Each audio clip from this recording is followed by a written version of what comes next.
This is how you find the limit as x approaches positive or negative infinity. Here are two rules that you will use to find the limit as x approaches positive or negative infinity. The first states limit of 1 over x equals 0 as x approaches positive infinity, and limit of 1 over x equals 0 as x approaches negative infinity. Here are the two examples. The first example states limit of 3x to the 7th plus 5, 8x to the 7th plus x as x approaches negative infinity. The power function in this example is x to the 7th, and normally the power function is always the denominator exponent. You divide the numerator and the denominator by x to the 7th. You separate it into its own terms, but remain dividing it by x to the 7th, and you'll notice that there are several like terms, and you simplify those out.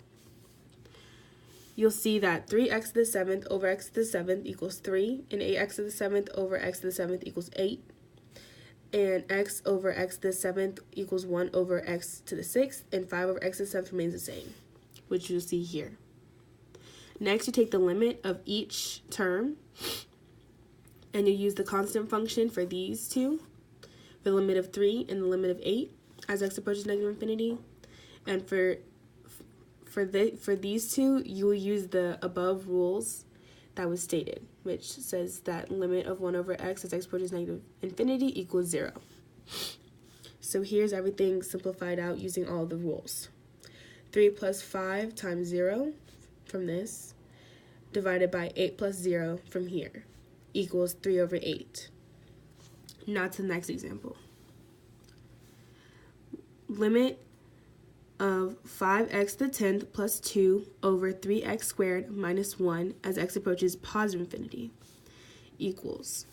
So here you'll use the power function again, and remember it's always the denominator function, x squared.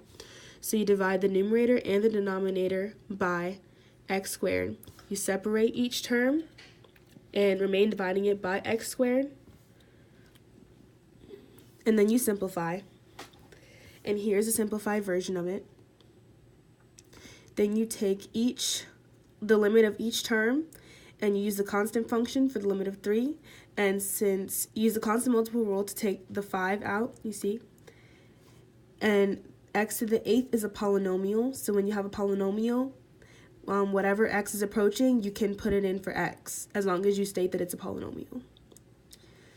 And here, for these two, you'll use the same rules that were listed above.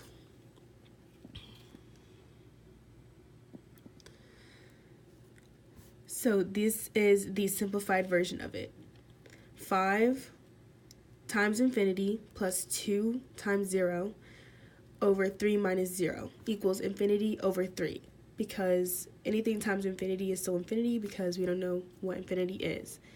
And infinity over 3 equals infinity.